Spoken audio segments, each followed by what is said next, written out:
Это, наверное, самая странная коробка у сертифицированного ТВ-бокса, который я видел. Это Kinghang, называется X6 ТВ-бокс.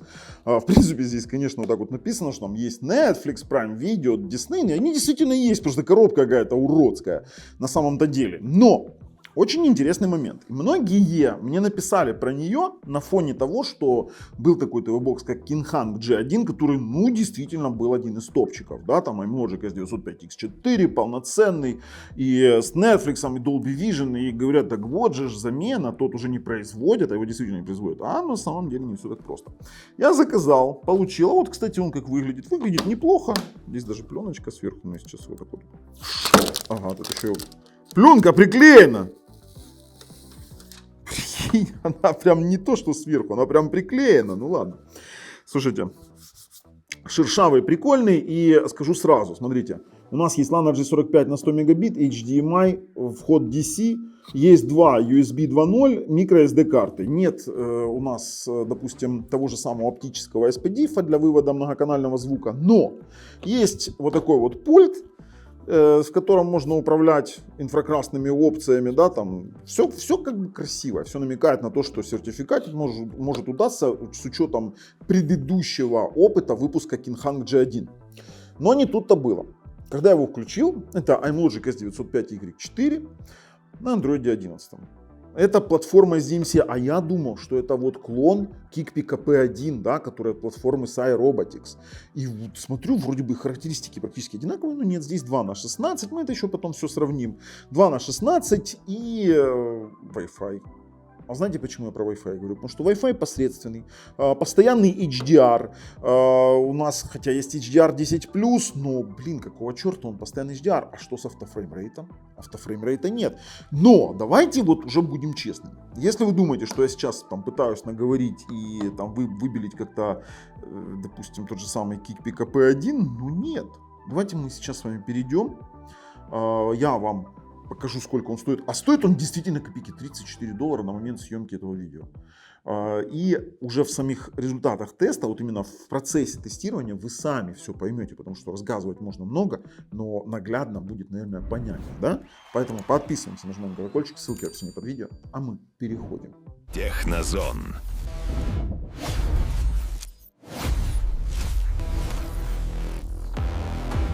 Смотрите, очень интересная цена. И цена прям вот мед, потому что $34, ну понятное дело, что это welcome deals, 2/16, 100 мегабитный LAN, они обещают Dolby Atmos, ну пока не могу подтвердить, Netflix и как бы вот полная сертификация на iMlogic S905Y4, DDR4 2 гигабайта, eMMC 16 гигабайт, HDR10 HLG, HDR10+, тут есть один момент, конечно же. Chromecast работающий, ну и как бы все вот очень-очень красиво они расписали. Что это прям вот X6, прям чудо чудное, неприглядное. Но я вам объясню. Несмотря на цену, я вам сейчас скажу его прямого конкурента и даже лучше. Kikpi KP1.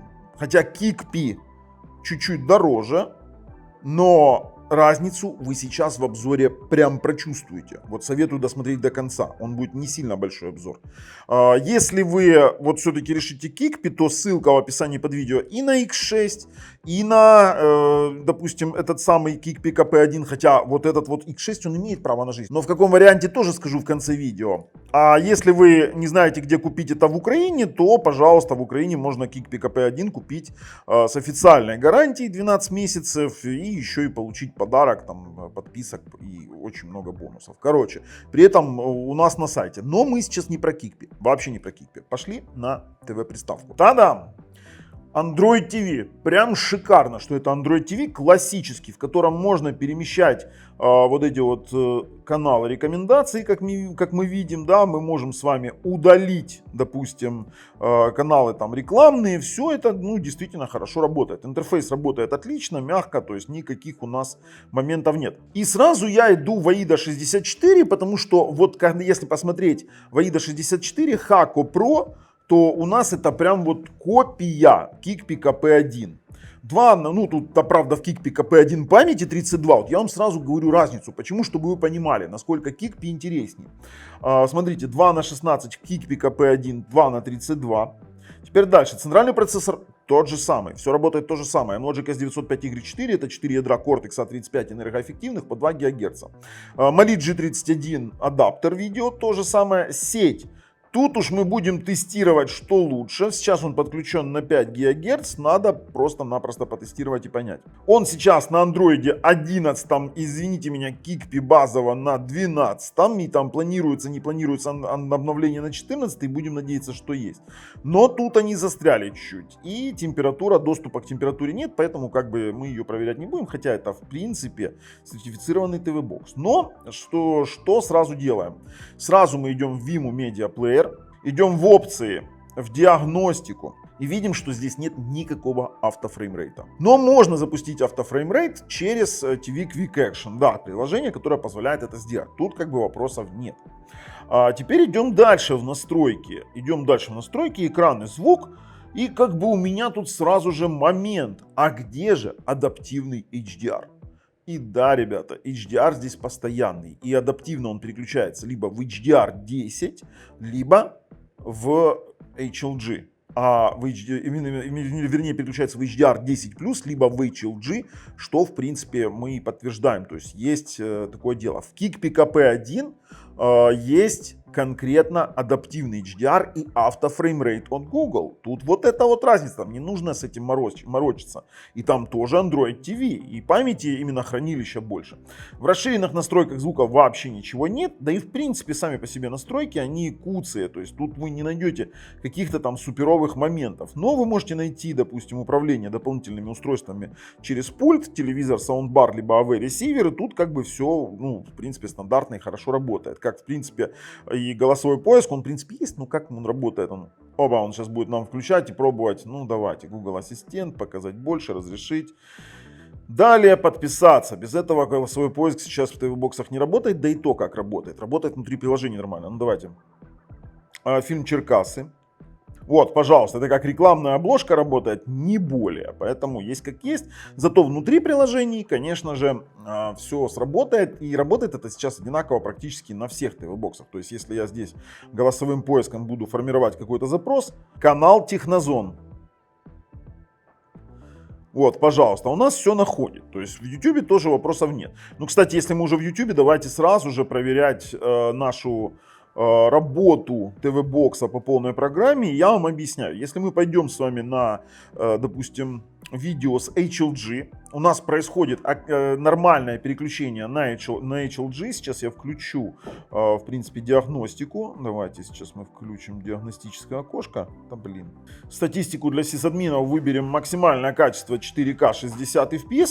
То все тоже, блин, отлично заработает. И никаких дропов там не будет. Он отлично работает. Ну, есть базовых два. Это отрисовка на интерфейс. При этом мы можем менять скорость здесь. ТВ-бокс спокойно скорость меняет. При том, что мы имеем очень хороший коннект, 68 мегабит на YouTube, это очень хороший действительно коннект. Если мы с вами выйдем и проиграем, ну, например, давайте «Дикую реку», то мы увидим с вами AV1 кодек, ну вы сейчас видите вставочку, там все тоже отлично, никаких дропов мы тоже не наблюдаем, и 4К 60 FPS в AV1 кодеке он отрабатывает. К YouTube вообще вопросов нет, то есть, ну, работает идеально. В Netflix, да, в Netflix он спокойно показывает HDR, 5.1 звук. Если у вас SDR телевизор, то это будет HD и пространственный звук. То есть по YouTube тоже вопросов, вернее по Netflix никаких вопросов нет. И в рамках своей сертификации он тоже отрабатывает отлично. И конечно же с эфирным телевизором по типу там OTT сервисов, различных украинских сервисов, я пробовал там Megugo и тому подобное. Они тоже все хорошо отрабатывают. Я сколько не смотрел, сейчас я выберу какой-то другой канал. Сколько не смотрел, все просто-напросто отлично. Переключается без тормозов, без лагов. И, в принципе, фильмы на украинских сервисах тоже работают отлично. Ну, вопрос в другом. Это сертифицированный ТВ-бокс. И, кстати, если уж он сертифицирован, давайте на него передам что-то по Chromecast, ну, либо просто затранслируюсь. Если вы не знаете, что такое Chromecast, я уже делал преимущество Chromecast. Вот у меня, кстати, вот Hako Pro, он видит этот Hako Pro, и мы затранслируем весь экран. Давайте транслируем весь экран. Включилась, вышли. Есть, конечно же, задержка будет, но есть как есть. Это издержки технологии. Но давайте посмотрим с вами кодек инфо. Тут вот уже начинается интересное. У нас есть аппаратное декодирование AC3, то есть Dolby Digital, Dolby Digital Plus. Есть аппаратное декодирование DTS HD, EAC, вот это вот именно Dolby Digital Plus. И что еще? По звуку больше ничего не вижу. Да, по звуку не вижу. По аппаратке AV01 видео, AVC, AVS2, 265 кодек, ну и в принципе больше ничего такого, все остальное абсолютно стандартно идет. Ничего, ну VP9.2. Теперь дальше. Есть у нас ClearK, DRM, Widevine L1 есть, ну и само собой сертификация Google у нас вся тоже имеется. По скорости самого интернета. Тоже интересная вещь. Давайте стартуем. Я вам расскажу сразу. Дело в том, что TV-Box будет интересен конкретно владельцам каких-то телевизоров SDR. Вот это будет интересно. Такой какой-то дешевый сертификат. А что за мегабиты на загрузку? Что так мало? 86. Это мы, наверное... А, нет, это мы... на выгрузку 199. Тут, наверное, какой-то джиттер вмешался. Не-не-не, мы сейчас переделаем. Тут, чтобы вы не думали, мы должны все делать по-честному. Так мы не работаем. Поэтому давайте другой тест какой-то загрузим. Тут есть одна проблема в том, что тесты недоступны здесь. Поэтому давайте через Analytics будем, наверное, все это дело делать. Открываем Analytics и смотрим, что у нас по Analytics будет. А что такое? Чего такой тест интересный? На загрузку 69, на выгрузку 140. Вот такой 5 ГГц на самом-то деле. Странно. Сейчас попросим... сейчас его переподключим на другую сеть. Давайте на другую сеть переподключим. Ну, как бы есть вопрос. Есть вопрос. На этом же роутере, на этом же оборудовании у нас тот же самый Kikpi дает намного интереснее результат. Запускаем еще раз тест. Да, все, другая сеть. Тут, скорее всего, проблемы в сети. Но я вам объясняю, в чем фишка. Сеть первая была 80 мегагерцовая. Это 160 мегагерцовая, но это его не спасает. Показатель сети все равно низковат. 130 на 160 это не показатель для хорошего ТВ-бокса. Я вам говорю сразу. Давайте другой тест, там другой сервер. Именно сама точка доступа, и посмотрим, что получится. То есть, зачем так делать? Дешево, слишком дешево и слишком сердито получилось. У Kikpi как минимум 300 мегабит. Давайте 70, 95, 120, 145, давай 150. Нет здесь таких результатов, 250-300 мегабит, как это должно быть у хорошего сертифицированного ТВ-бокса. Это проходничок какой-то, вот именно, знаете, такой. Для SDR телевизоров подойдет очень хорошо. 151 на 243, на 245. Но отдача вообще хорошо. Есть как есть. Я показываю всю правду, тут я не буду ничего говорить. Давайте 2.4 попробуем и Lana J45, конечно же. Подключили 2.4, идем в тот же самый Analytics и пробуем тест сети. А вот по 2.4 очень даже неплохо. Это намного выше среднего, это прям к высокому результату. То, что выше там 50-60, это выше среднего. Хорошо, прям 87 на 80. Давайте на 80. Отлично. 2,4 ГГц, хорошо. Сейчас Lana J45 проверим. Давайте пробуем. 87 на 86. Все. Подключаем Lana J45. Смотрим подключение. Вот мы видим, что у нас написано Ethernet. Давайте пробуем. Здесь чистая сотка. Здесь как бы без вариантов. Чистая соточка и вопросов нет. Хотя, подождите, 88. А где? 93, 94 должно быть. Не, 88 на... будем считать, что сотка. Хотя это его максимум 88 на 88. Так, давайте дальше. А дальше у нас есть еще тест на HDR и на звук. В принципе, как и на проигрывание с внешних устройств каких-то тяжелых файлов. Очень хорошо, что он поддерживает и exFAT, и NTFS диски, то есть он универсален. Тут можно в него пихать все что угодно. Теперь по звуку.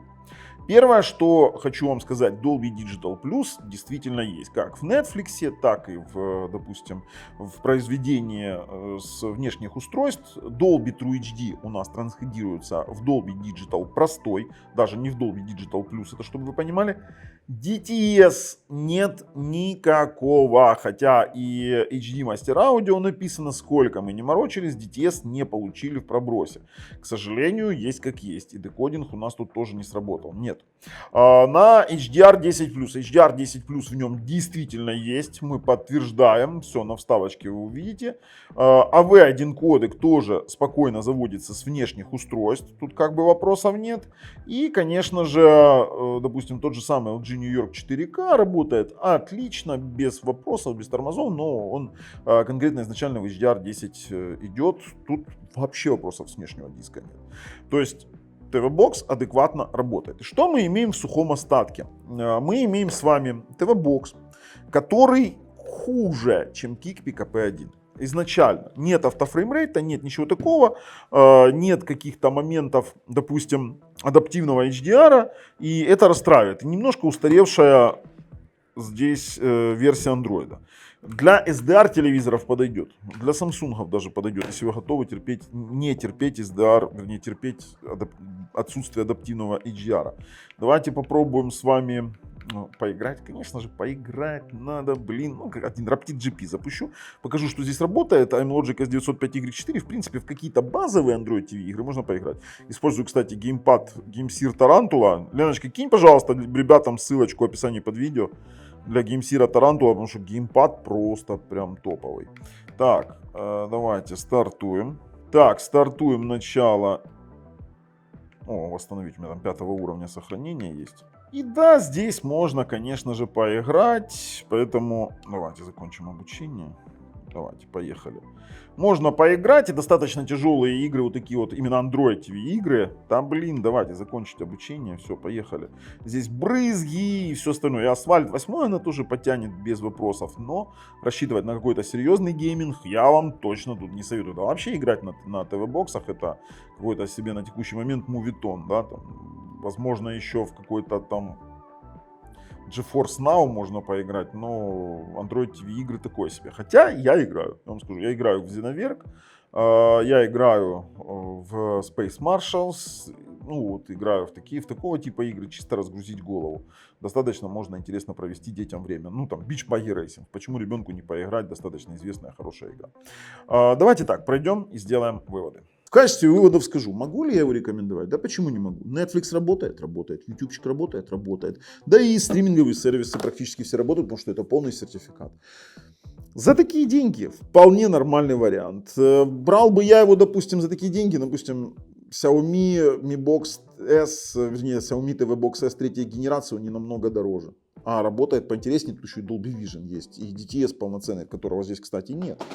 Брать KP1 решать вам. Ребят, не настаивай. Я вообще, знаете как, очень тяжело здесь делать какой-то вывод, потому что кто-то любит бренд Kinghang, кто-то любит бренд Kikpi, либо кто-то любит бренд Hamatix.